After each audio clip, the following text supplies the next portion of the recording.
the more that is discussed when it comes to, or more information, let's say that comes out with the whole was January 6th Capitol riot, where they said it was a siege, it was a coup, it was a insurrection.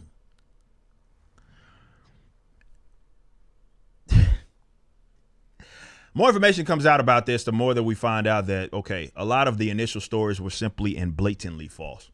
And I'm not just talking about AOC being caught gassing, right? Multiple times. By multiple things, go watch the previous shows as well as the previous videos that I did on that topic. Like, no, she lied, like straight up. Particularly about the bomb thing in terms of where they were placed, because they weren't around a building at all. So, more information continues to come out about this instance. And the more we learn about it, the more of the initial stories continue to fall apart, right? Not only just with AOC, just with AOC's narrative. Look at it something like what happened with the Brian Sicknick thing, the police officer.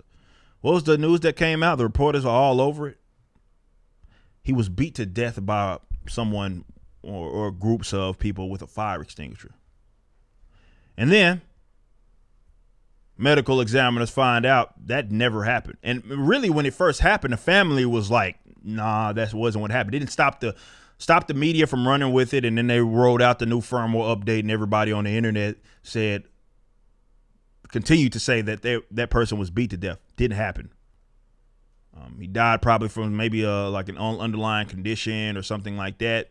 But he didn't die from being beat to death with a fire extinguisher. There was no proof of that. Blunt force trauma didn't exist.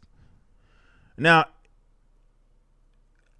we also got with some of the other, they said like 5 deaths or something like that. 5 people died during this. And again, even with some of the others, like you had people that they were considering deaths like there was suicide, like after the fact.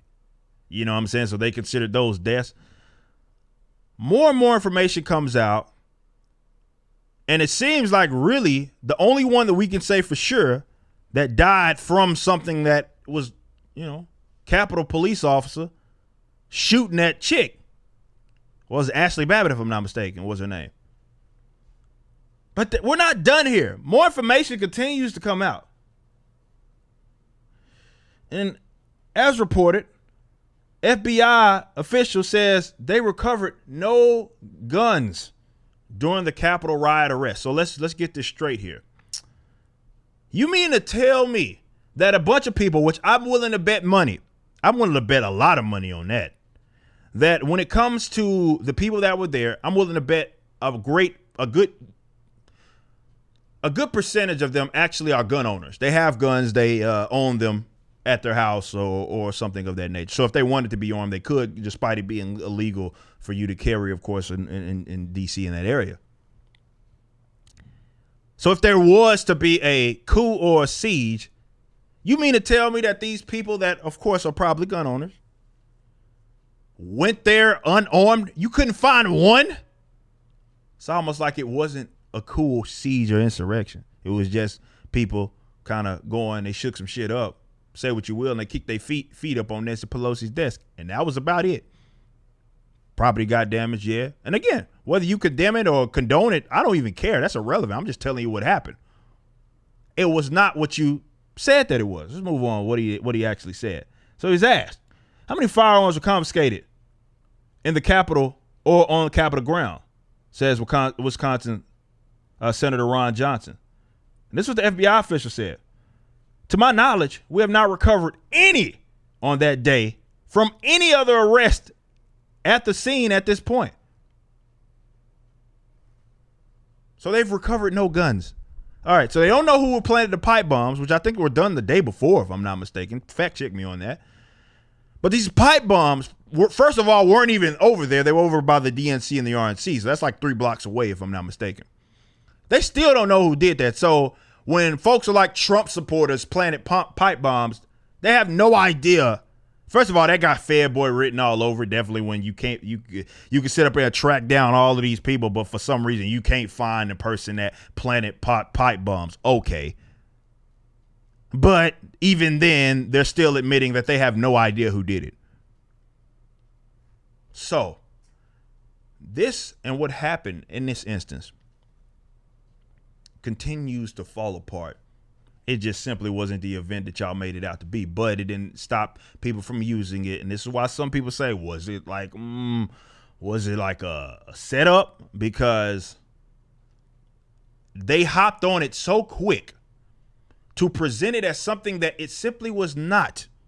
But it didn't stop them from running with it. Certainly if they could present people as their adversaries, certainly at the time, one of them being Trump, as the worst possible person.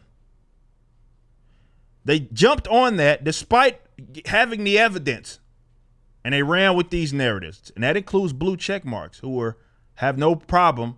I'm talking about people that work for the government, have no problem sending your kids off to go bomb people and to die in some instances, sitting there cowering under their desk as unarmed people and grandmas and dude bros walked in a single file line through velvet rope at the Capitol.